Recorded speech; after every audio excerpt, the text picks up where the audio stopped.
Welcome back to Man vs. Meeple, the show where we talk about everything board game related. I am your host, Jeremy Salinas, here to talk to you today about a brand new AEG title called Fantahzee. It is a dice building game that works around a fantasy universe in the vein of Yahtzee. To help me talk to you about the game, David Waybright. Hello once again, everyone. Yes, it's Fantahzee, like Yahtzee, get it? And it's pretty good. It's very similar to like the King of Tokyos of the world and things like that. So it's a press your luck with a lot of dice. Right. And kind of a dungeon dive theme. Absolutely. So the game revolves around each player having a handful of cards and using those cards in order to attack a stack of monsters. Right. To start the game, each player is going to get a handful of 5 cards. These cards consist of either heroes or action cards. There's 20 unique heroes in the game, and then there's 6 unique actions that you can take. The table is set up as such. Now, there's 5 stacks. Each of these stacks has 6 level 1 monsters in it that are on top, and then 6 level 2 monsters, one of those being a boss somewhere randomly inside that bottom. You shuffle the boss in there. So there's 5 unique bosses, one in each stack, towards the bottom somewhere. Right. So the game actually ends when 3 of those 5 bosses have been destroyed. Right. Also, there is a stack of treasure cards. These are gained when you kill particular monsters that have a treasure symbol. Some of those monsters have 1 treasure, some of them have 2. So depending on what kind of monster you kill, will depend upon which kind of treasure that you acquire. It's pretty efficient use of the treasure card. The last deck of cards in the game is the town. The town's basically a universal location that every player is trying to protect. However, if you don't protect it on your turn, you will not only gain the card, which is a negative point total for you at the end of the game, but also may have some negative benefits as well. Exactly. Yeah, and it's basically, if you look at this lineup of monsters, it's almost like a marching line of monsters heading towards the town. So to defend it, you got to take out this monster that's closest to the town on your turn, or you're taking the town card. And the town cards are generally not good. Yeah, they're always negative points, and like we said, sometimes they have some bad or not so bad fringe effects going on for you. So let's first talk about how a turn works. As we said at the start of the game, each player is going to be dealt 5 cards. On your turn, you're allowed to either play 2 action cards, or 2 heroes, or a combination of them both. Yeah, you can play up to 4. So you can play up to 2 action cards and 2 heroes. Right. And basically what you're doing with your heroes is, it's not like a deck builder where you're playing your cards out and using them right away and then they go away. Right. You're playing your heroes out into a party of heroes, just like an RPG. So you're going to have up to a maximum of 5 heroes in your party. So when you play heroes, they play out into your party up to 5, and then the action cards are going to basically be immediate or one-time effects that allow you to maybe power some of those cards a little bit more easily. So once you have, at the beginning of the game, you might just you'll only have a couple heroes out, if that. So as it builds up, you're trying to not only attack these monsters, but as you get the cards in your hand, you're trying to build that team so that it synergizes really well. Right. So let's walk through kind of a character card or a hero card. In the upper left-hand corner, you have the strength of that character when they're activated. A character has to be activated with a particular set of dice in order to contribute their strength to the fight for you that round.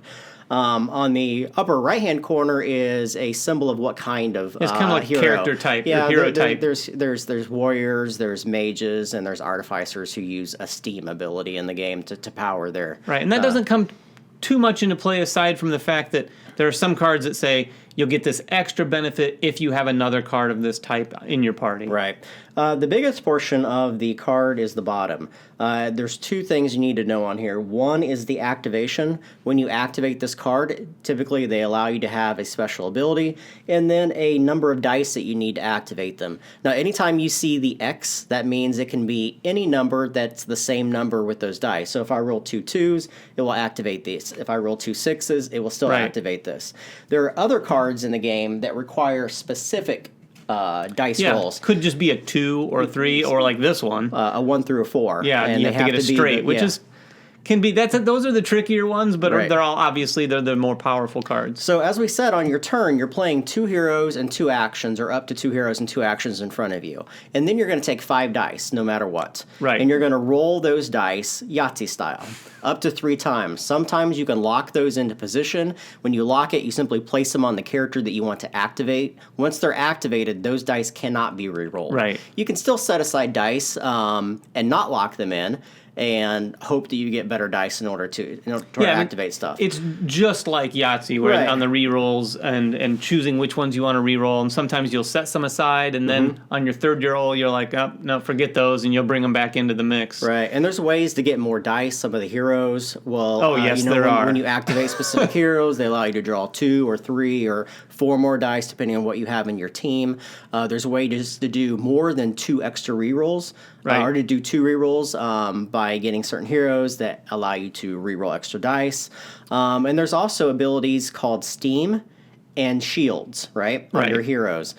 Steam is another resource. There's no resource tokens in the game. It's kind of an invisible resource. Yeah, you use it immediately, so you can't really, store it up. Right. So Steam, in addition, Steam is really the only other main resource that you're using to power some of the cards. Right. Some cards will produce Steam when Right. you activate them, and then there's other cards that can be activated by dice or some amount of Steam. Right. That's also where some of the action cards come into play. Some of the action cards just give you 4 Steam that round. Right. Now, those don't come out very often, so the Steam, we've found that the Steam mechanic... You have to build a deck around it. You have to build a Or deck a around team around it, a yeah. team around that. Right. And then even then, you're going to still have to roll dice to get those guys powered from time to time because the Steam just isn't plentiful. Right. The other things on the cards is the shields. Now, there's no physical icon for a shield. It simply says activate 1 shield when Right. you activate this character. Shields allow you to block ambush and counterattack. We'll talk about those 2 damage factors when we get into how the round works. So on your turn, again, Yeah. you're playing 2 heroes and 2 cards. You roll your dice.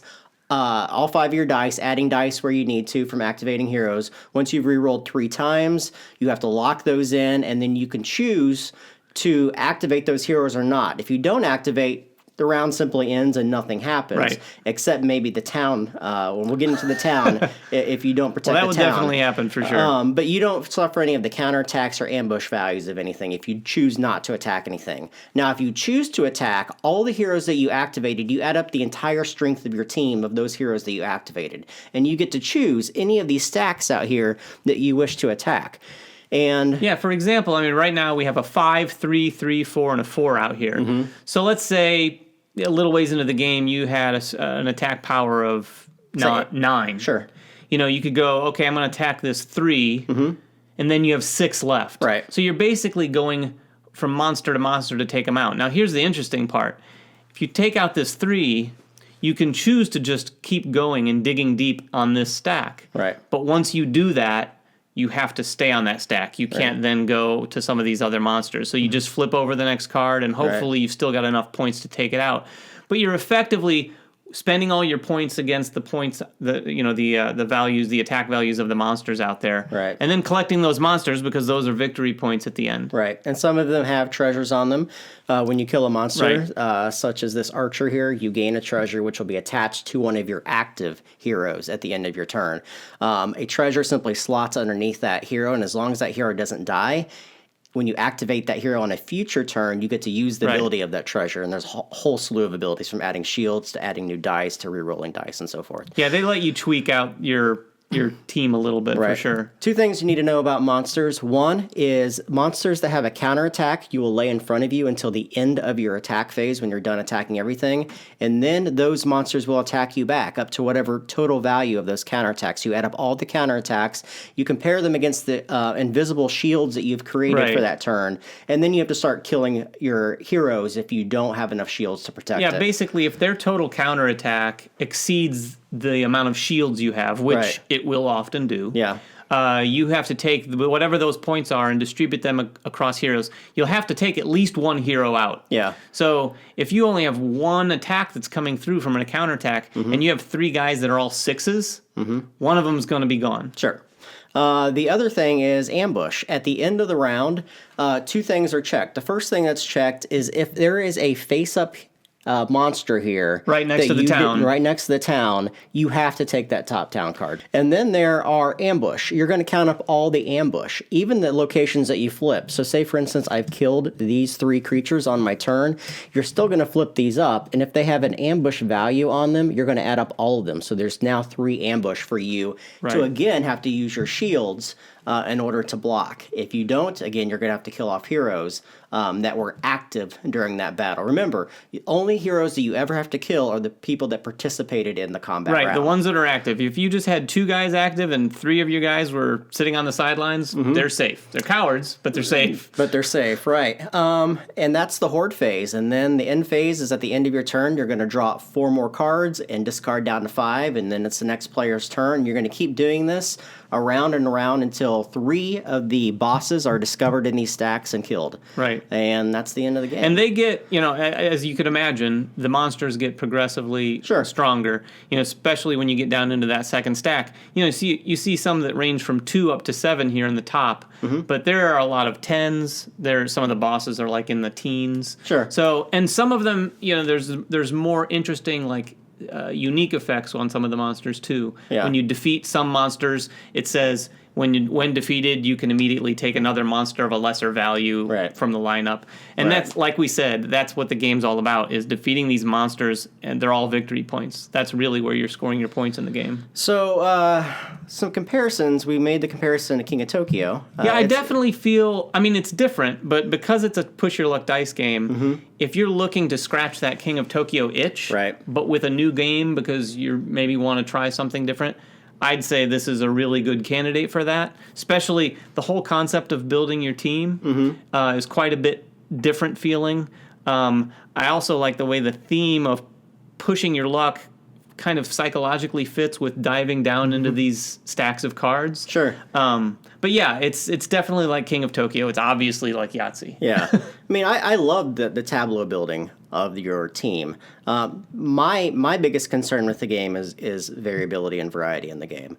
I would agree. There's only 20 unique heroes in here, and some of them are definitely 100% better than other heroes in the game. Right. The other issue is that with the 20 heroes, there's also only 6 unique action cards. Yeah, the action cards seem a little light. I spent the first half of the game without getting any action cards, and Jeremy was playing them turn after turn. Which can also affect your ability to defeat monsters. If you're drawing heavy into action cards or not drawing the right kind of heroes, your ability to not only activate them, but to get the power that's needed in order to kill those monsters that are out here can be difficult. So there's turns in there where you are literally just playing your heroes and not activating them. You may roll your dice and just set them aside and say, there was a few times I can't do anything this round because I can't either physically kill anything, or I know that if I do kill the things on the board, the counterattack will destroy my team and I have to start from scratch once again. So you may play a whole round where you play your heroes, you don't do anything, you keep your action cards in your hand, you draw out 4 more cards, and you wait till the next round to do something. Now, having said that, the other issue that I had with the game is that there's not a whole lot of variety in these creatures. They're basically just awesome looking art with a value to the top. Very few of them. I think there's one card in here that the Ice Giant that had special text when you killed him. So I think they need to add or inject some of those cards in future expansions for it. The variety on these creatures definitely hinges on the artwork, and there's plenty of that. I actually feel like from that standpoint, if you're just looking at this from afar, there's a really good variety of characters. Oh, absolutely. From an artwork standpoint, and we haven't said this, but the artwork is awesome. Yeah. Like, this is Saturday morning cartoons at its best. AEG always knocks stuff out of the ballpark with really art. Good stuff. But yeah, I would say this is a good base game, and there's already hints inside that there's some expansions coming. So I'm looking forward to those. But with that said, I really think this is a good base game too. Yeah. Suggestions for number of players? I think it would be. I like when we've played 2-player. It is fun whenever we're playing a game like this. I like that back and forth where we have a team and we're just kind of going at each other.